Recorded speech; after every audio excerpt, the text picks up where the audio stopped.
I was recently browsing through old polls since old school RuneScape's inception. I was curious about things like how many people voted in various polls and by how much they had passed or failed. After searching it a bit, a few things began to dawn on me. First, polls that failed often don't fail by as wide a margin as my memory seemed to think they had. Second, that content was sometimes decided by less than a few hundred votes. And finally, some content that we considered standard stuff in the game barely got in. Today, I just wanted to share with you some of these insights and to imagine a version of old school RuneScape where some key polls had different outcomes and maybe what that game would look like. First off, in September of 2013, soon after the release of the game, they offered a poll with tons of potential new rewards from Nightmare Zone and God Wars. They had wanted to release a magic weapon onto Krill Tsutsurath's drop table. Of course, this would become the Staff of the Dead, but at the time they had offered a wide selection of types of weapons it could be. The Staff of the Dead won out over the Staff of Darkness by around 150 votes. This would have been mostly a cosmetic change, but the staff's ability for it to boost your magic by 15% only passed the poll by 0.2%. This difference would have come down to only around 30 votes based on the 16,000 people that voted total. So the Staff of the Dead was almost a lot weaker than it was. In the same poll, they asked if Onyx, Dragonstone, and even Diamond rings could be imbued using Nightmare Zone points to give them combat stats. It only failed the poll by about 1.5%, or 200 votes. Some other polls of 2013 that failed were increasing the Abyssal Whip's high alchemy value, so it would protect over a dragon battle axe, and of course the most important poll, should the monks of Entrana forbid players from taking gnome balls to the island? It was a controversial topic for some reason, as the vote was split down the middle. They also had a poll in 2013 that focused on some stats of who and why people chose to play old school RuneScape. It's super interesting to see that in 2013, the majority of players were of course much younger than they are now, as the largest demographic chosen was between the ages of 16 and 20. Now I would say it feels pretty normal to assume the average age is above 25 and maybe even closer to 30. It also just makes you realize how long the old school version of the game has been out. If you started playing RuneScape at the release of RuneScape 2 in March of 2004, you would have had to have played RuneScape all the way up to the release of Evolution of Combat in 2012 to equal the amount of time old school has existed. Just think about that. I bet many of you now have been exposed to old school RuneScape for maybe double or triple the amount of years you might have played the game when you were a kid. I myself only played RuneScape from around 2005 to 2008, but it felt like a super long time due to how much the game progressed in those years. Anyways, a question asking why players played old school over RuneScape 3 gives an answer that isn't surprising. They liked the old combat system. In 2012, when EOC was first released, it had tons of flaws to it, and I would argue that it shouldn't have been released when it did. This rushed and flawed release due to most likely pressure to try and compete with what was perceived as more modern MMOs would sour the taste of probably hundreds of thousands of players, as RuneScape is one of the only games to quite literally become a different game from what you were used to playing. How anyone in the upper management at Jagex at the time didn't see it this way still baffles me to this day. Another super interesting question in this poll was, what would your priority for future updates be? 25% of people wanted the updates to focus on new monsters to fight, which is no surprise, but there are also around 12% of players who actually wanted RuneScape to be a pure legacy server, with 0 new updates. I wonder if they've all quit by now. Off to 2014, and we had our first Rejuvenating the Wilderness poll, and it had some surprising things in it. Revenants were polled to be added to the Graveyard of Shadows, but failed by around 7%. Whether they would be anything like the Revenants that were added later is unknown. And then there was a question asking if players should be able to attack other players in single-way combat even if the other person is engaged in combat with an NPC, essentially PJing the monster, as they say.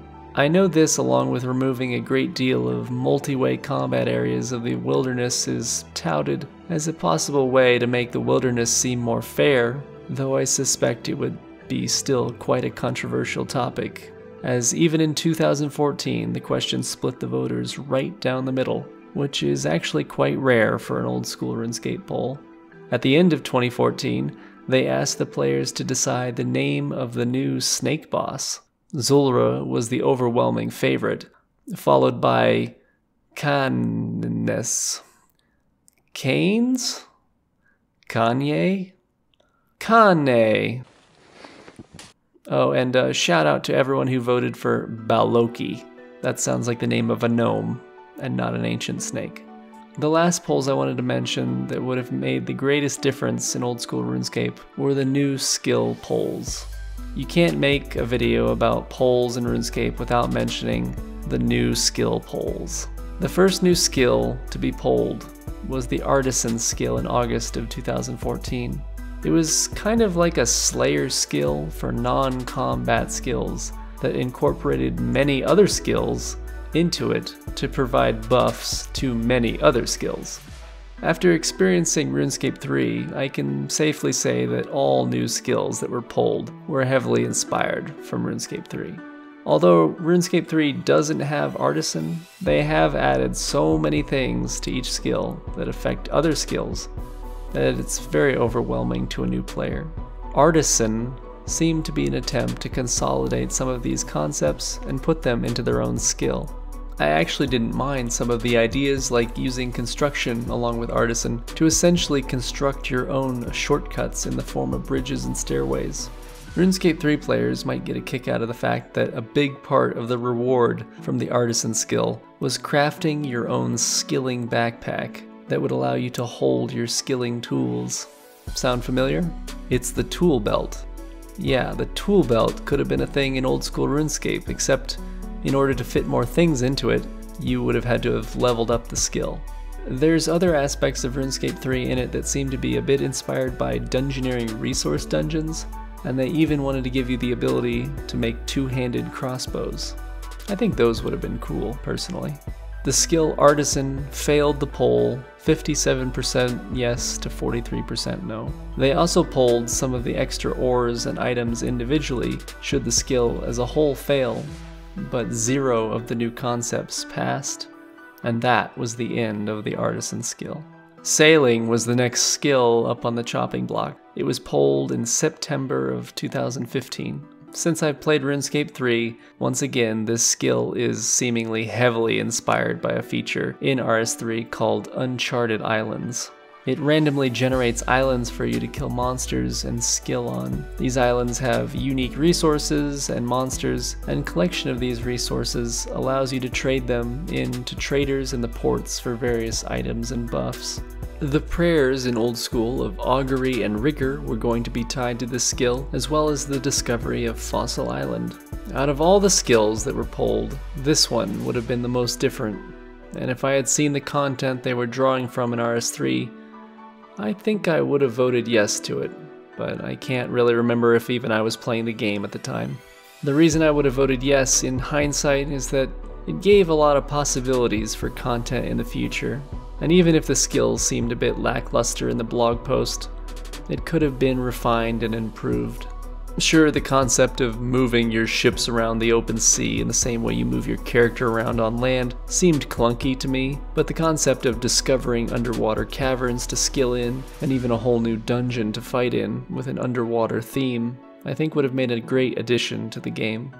I think a lot of the negative reception was partly due to the fact the name of the skill sounded a bit dumb in my opinion. Sailing is what rich people do on vacation. Explorers and adventurers don't go sailing. There was also an April Fool's joke about the skill at one point. Maybe if the skill had just been called something like navigation or voyaging, it would have seemed cooler. Maybe you don't even need to have a skill associated with it at all. After all, RS3 doesn't. I think it's a shame that this poll signified the end of pursuing this kind of exploration-based gameplay in Old School. And after this content drought, I sometimes wonder if the devs for Old School get very demotivated when their ideas get shot down repeatedly by players. After all, it's one of the only games where that would even happen. Sailing failed the poll, 68% yes to 32% no, with around 74,000 people voting.